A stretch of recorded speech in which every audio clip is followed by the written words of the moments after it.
Welcome to Tough Glove Boxing. I am locked in, and let's get ready to talk about it!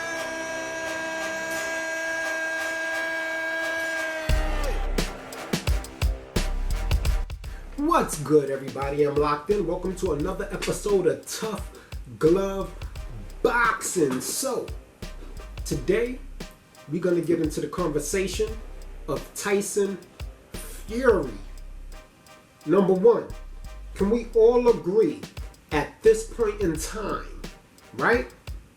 Can we all agree at this point in time that he neither has the heart of his namesake, Tyson, right? We all know who he was named after, and he is actually he's not living up to the last name, Fury. Let's talk about it. Let's talk about how the Gypsy King, right? Because I thought the Gypsy King and what that was somebody who ran towards the smoke, who fought the best and the cream of the crop in the underground circuit of the Gypsy Kings, and the toughest, strongest, you understand, most fearsome warrior of the Gypsies became the Gypsy King. Tyson Fury is the McDonald's franchise of the Gypsy King. See, the underground Gypsy Kings, right? They're like the mom and pop restaurant. They got the best food. You understand? Everything cooked from scratch. None of that processed junk. The food that really represents the culture, right? And then you got Tyson Fury, who kind of franchised that title out into the world. And now is nothing but processed, nobody even knows what the meat is made out of type of shit. Let's talk about Tyson Fury for a minute. Number one, he's one of the most... I'm going to need you guys to stop comparing Tyson Fury to Muhammad Ali. First of all, stop comparing any fighter to Muhammad Ali who's not Muhammad Ali, because black people gave him that term, the greatest of all time, the GOAT, for a reason. What he means to us is significantly more than what he means to the sport of boxing.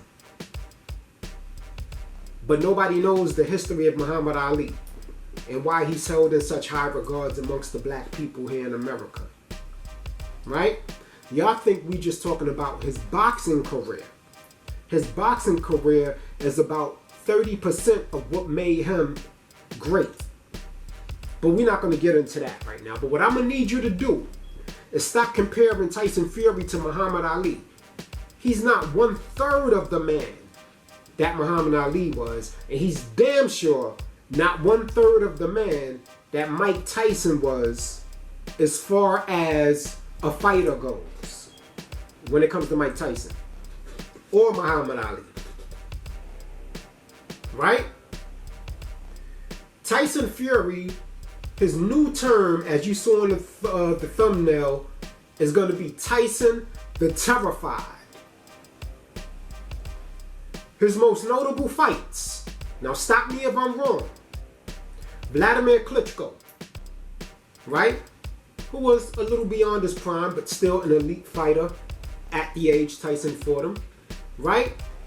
That fight was a mega fight in England. A mega fight. I tried to watch the fight one time. I couldn't even get through the fight. It was so boring. I just said, okay, Tyson won, and turned off the fight. I've never rewatched that fight again. And Vladimir Klitschko got some decent fights in early. One of the most exciting fights that he had after Tyson Fury was Anthony Joshua. I enjoyed that fight, right?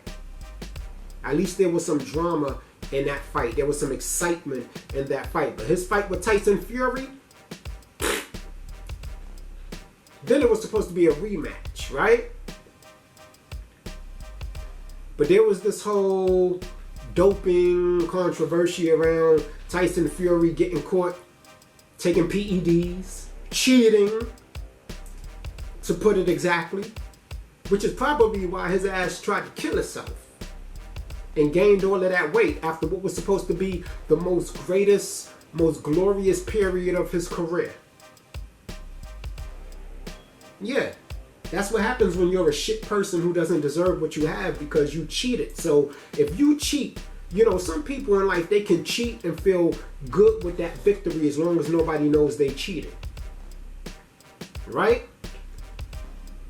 But if you cheat, you're not really that. You're just a cheater. Right? You're on PEDs, the other guy is not. You cheated. Then you start threatening people, right? Your own people at that. Threatening their lives, sending the mob after them, whatever you got going on to cover it up. Now you drugging and you drinking and you cheating on your wife and you living every kind of lifestyle outside of a boxer's lifestyle, right? And then you come back and you hail yourself as this advocate for mental health when actually it was just you were weak. You were somebody who was weak, who didn't deserve the acclaim that he was getting. That's ultimately what it was. And you couldn't live up to the hype of what a real Gypsy King is. Somewhere, right, amongst the gypsies, there's a real Gypsy King. And Tyson Fury has cast a shadow over that great talent that is being denied to us boxing fans. I'm gonna need the real Gypsy King to step forward. Right? His greatest acclaim, Vladimir Klitschko, one of the most boring fights in boxing history, period. Just like all of his other fights before that. The most exciting fight he's ever had to date came at the tail and was Deontay Wilder. He hasn't even had an exciting fight after Deontay Wilder. Correct me if I'm wrong. Stop me at any time if I'm wrong. All three of the Deontay Wilder fights, right? All three of them were the most exciting fights of his career. And arguably, two of them are questionable. There was controversy surrounding two of them. Right? But nothing came out of it. I'm going to give the man his victories as they're listed on paper. That third one, he for sure won. Right? Now, after that, he wanted to fight Anthony Joshua. But Anthony Joshua, right, who is not my favorite fighter, right? I don't see why he gets all of this acclaim, but you guys love him. But the one thing I will give Joshua is that he runs toward the smoke. He runs towards it. Win, lose, or draw. He's trying to figure it out. He's not a sucker. At least I can say he's not a sucker. Right? He's not a ducker. Tyson Fury wanted to fight Anthony Joshua. That didn't come to fruition. So far he's fought a man that was past his prime, Vladimir Klitschko, right? His greatest accomplishments came across Vladimir Klitschko, Deontay Wilder, who had one weapon. And I rock with Deontay Wilder. I'm a Deontay Wilder fan. That one weapon dropped every opponent that he's ever stepped in the ring with and put all of them out except for one. So that's a hell of a weapon. But if you can avoid that weapon, you win a fight. That's just the facts. And Tyson Fury was able to do that. And then some. Right? So, you got somebody who's over the hill, a man with one weapon, and then you attempted to fight Anthony Joshua, who is mentally weak, chinny, and lacks dog. He's brave. He looks good. Pause. Right? He embodies what a boxer should be. He has a great personality. He's a people's champion. I give him that. Very charismatic guy. Right? Ladies' man. All of that. But the fact is, he's mentally weak. He's chinny. And he lacks dog. Derrick James, if it's true that he's training with Derrick James is going to bring that dog out of him. So if he is training with Derrick James, don't be surprised if you see Anthony Joshua turn into a rock louder. But that's not who we talking about. We talking about Tyson, the Terrified. Because now that he got the WBC belt, Oleksandr Usyk won the rematch against Anthony Joshua. There's only one fight to make in the heavyweight division to be undisputed. Isn't that Tyson Fury's goal? To really be the king of the heavyweight division? Well, in order to do that, you got to beat Usyk. There's no way you can be compared to Muhammad Ali. Impossible. Usyk is closer to Muhammad Ali than you are. His country is fighting a war. He participated. Went there, whether he fought in it or not, for morale. You understand? There's something crazy going on in his country. So every victory for him signifies something more than boxing. That's actually closer to Muhammad Ali. I would argue that. The only thing he doesn't have is the mouth of Muhammad Ali, who just happened to be a marketing genius. Taught boxers and promoters both how to sell tickets. But that seems to be the one thing Tyson Fury has. Yappity yap yap, yappity yap yap. A bunch of words. So finally, he's running out of excuses to duck Usyk, arguably one of the best fighters in boxing today, right? I could see why he would be at the top of the pound for pound list. I could see that. I couldn't argue that if I saw that. Despite what I feel, right? He's taken the staircase, as Tony Harrison would put it, and not the elevator. He's fought incredibly tough opponents. He's undisputed in one division, right? Moved up. Everybody thought he was small. Took on a way bigger man. Crushed him. That man has dog. That's what you call live dog. That man is focused. When I see his eyes, that man is a monster. That man has purpose in the sport of boxing. Tyson Fury is none of those things.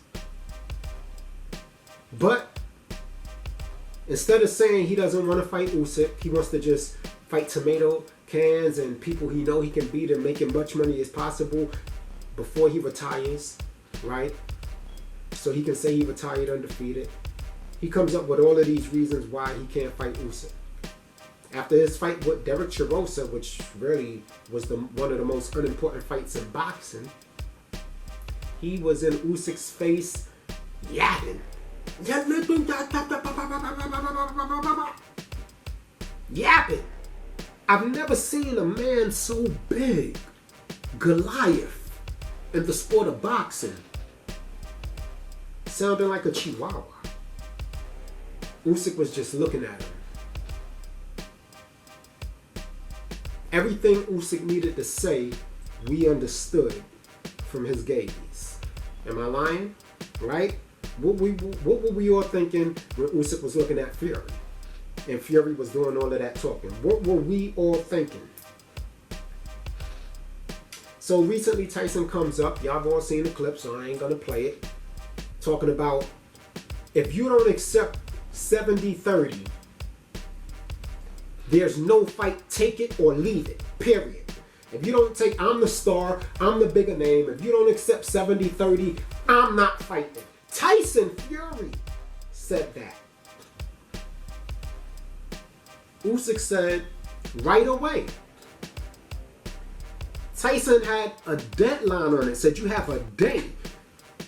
He wanted them to scramble. But see, when you about that action, right? When the money, when the money don't make you, you make the money, right?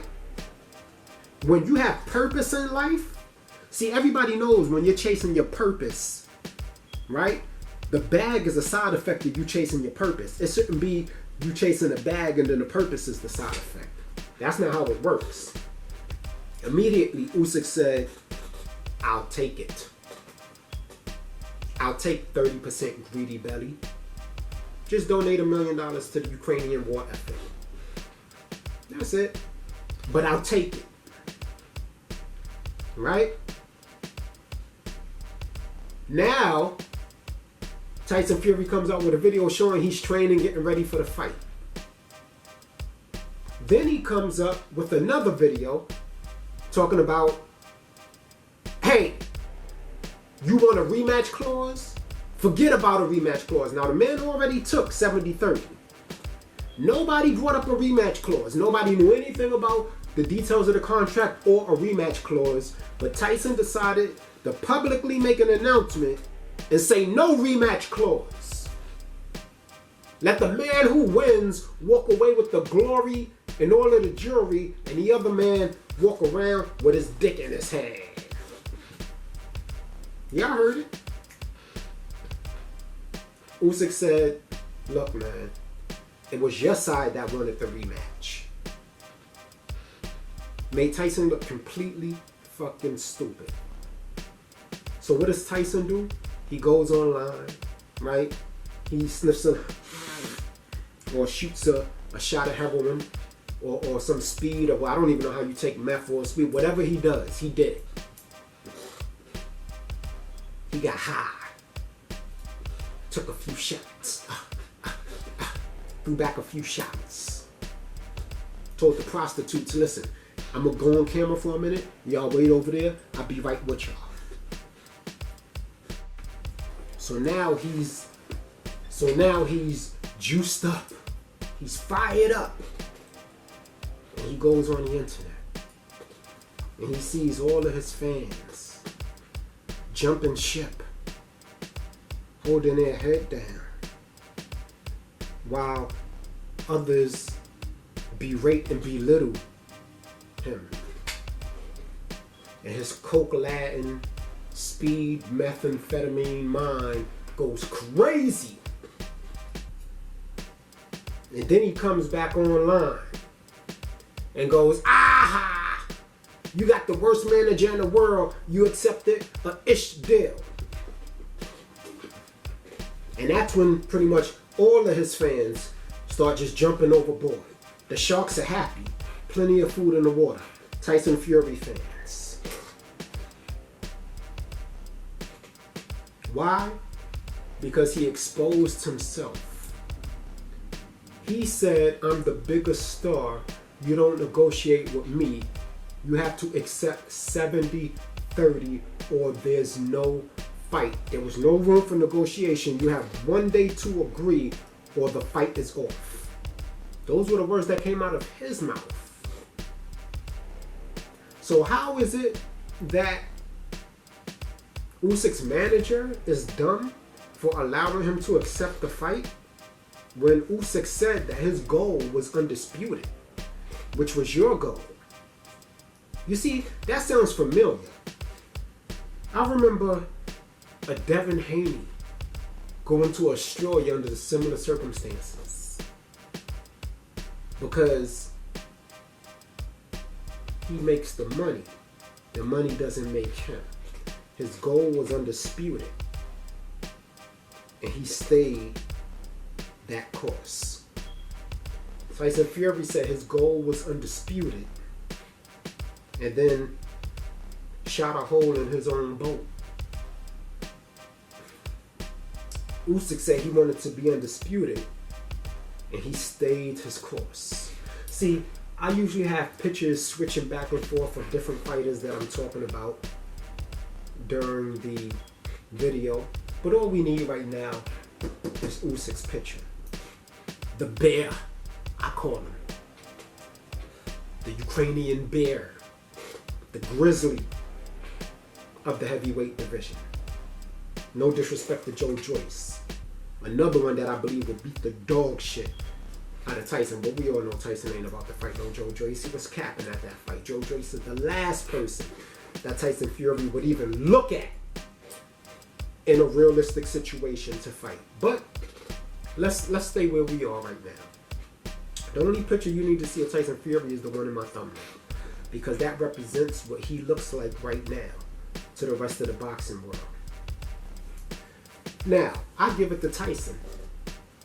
Tyson is a force to be reckoned with because of his size and his agility, right? And he has a decent ring IQ. I'm not gonna lie. But see, Usyk is something different. Usyk has a ring IQ. He has power, flawless technique, footwork, dog, and a chin. Determination and grit. He's brave. And he runs towards the smoke. Everything a boxing fan can get behind. That's why I wouldn't dispute any position they put him in a pound for pound. He's earned that.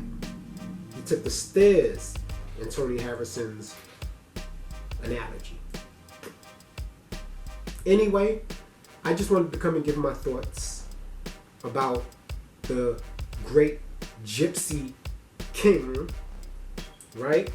I'm sure now if he walked down the hall of all of the underground Gypsy Kings, he would see his father, his grandfather even, right? And those would probably be the only pictures that got their eyes open. The rest of the Gypsy Kings down the line would be holding their head down in shame as he passed through the hall. Because his picture definitely will never be included in that hall. And in addition to that, do not ever compare this man to Muhammad Ali again. Locked in, Tough Glove Boxing. Hit that like button, hit that subscribe button if you're new to the channel. You don't gotta agree with what I say. All you gotta do is do what I do, and that's love the sport of boxing. I'm out. You ain't gotta go home, but you gotta get the hell up out of here.